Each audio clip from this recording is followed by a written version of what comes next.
You know what Donald Trump said yesterday, right? You know what he said. You know what he did, right? He said that Ukraine is responsible for the invasion of Ukraine. Yes, he blamed Ukraine for the invasion of Ukraine.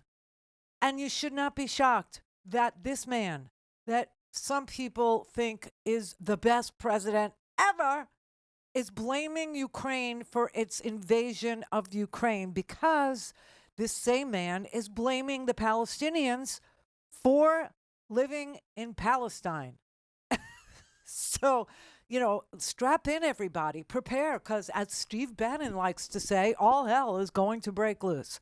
I mean, he keeps on typing, really weird stuff on Truth Social. Today, he decided to double down on the Ukraine skirt was too short and made me rape them theory of the invasion by hostile forces known as Vlad the Impaler. Right? He actually said today that that Zelensky is the dictator. Zelensky is the dictator. That Zelensky has a 4% approval rating, and Zelensky needs to hold himself out for elections. This is what he said today.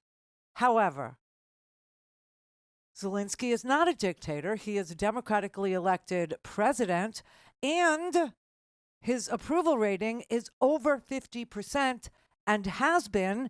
And if he would have an election today in a war-torn country while the war is raging, he would still win. He would still win. So this is where we are, everybody. Palestinians out of Palestine.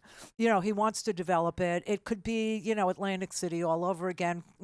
Kindling fond memories for Orange Jesus, right? And of course, Ukraine is responsible for the. Listen, he said it. Okay. I think I have the power to end this war, and I think it's going very well. But today I heard, oh, well, we weren't invited. Well, you've been there for 3 years. You should have ended it 3 years. You should have never started it. You could have made a deal. He is so deep into Russian propaganda that he really needs to have, the Cyrillic alphabet available to him at all times. I cannot believe that this president of ours is such a Russian tool, although I can. Everybody in this audience just went, yeah, I can too. Yeah, of course. But Zelensky actually said today, and this was really tough for him. I mean, he is in such a weird, awful spot, not just defending Ukraine, which he has done over the last 3 years. I mean, exceeding all expectations of everybody who was watching this, right? I mean, the Russians were so freaking brutal. Everything that they bombed was a war crime target. Really, everything that Putin did is a war crime target. He attacked not just hospitals, okay, but maternity hospitals. We saw that. I'll never forget her, the woman with the watermelon blanket. Remember her, the pregnant woman? I mean, it was just horrific to watch all this, right? And what were the Russian soldiers doing? They were stealing washing machines. That's how cannon fodder-ish it gets over there in Russia. But Zelensky is the dictator. I mean, it's like, and every single Ukrainian who was deployed to the front lines comes back and says they are so drunk. My God, they're so completely. And we've seen videos of the Russians, taking a pee stop. The bus stops in the middle of a field. They get off. They go take a pee, right? And you see them. They're drinking. They're plowed. They're so stinking drunk. Okay, because that's what life is in Russia. And so I'm guessing like alcoholics here are like rooting for Trump. I don't know, because that's what it will look like here really soon. You know what they're talking about doing.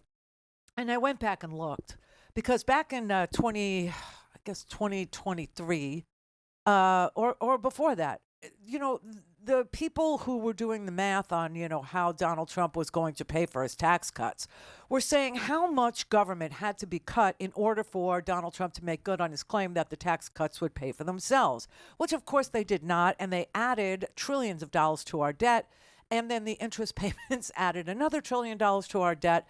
And this is where we are. And now Donald Trump is talking about giving another $4.5 trillion worth of tax cuts to the wealthiest Americans, saying that they will also pay for themselves. Well, you understand that this is what this wild goose chase is in the government, the DOGE goose chase is. It's about trying to find as much money as they can to justify another tax giveaway to people like Elon Musk, right?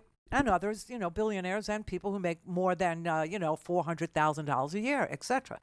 And all they're finding is like pitiful little amounts. So when Donald Trump is screaming about the money we sent to Ukraine, which he is today on Truth Social, he said the United States has spent $200 billion more than Europe. More than Europe. And Europe's money is guaranteed. I have no idea what he's talking about. I can tell you last year, foreign aid in the United States that was spent total, all foreign aid in the United States was 0.7% of the entire federal budget. I mean, if he's talking about finding 4.5 trillion or 2 trillion or even $1 trillion in savings, so far DOGE, without any receipts, has claimed that they have found $55 billion. Woohoo! 55. You know what we spend on defense alone? $825 billion, and this new budget has another $100 billion for defense spending, almost $1 trillion on defense spending.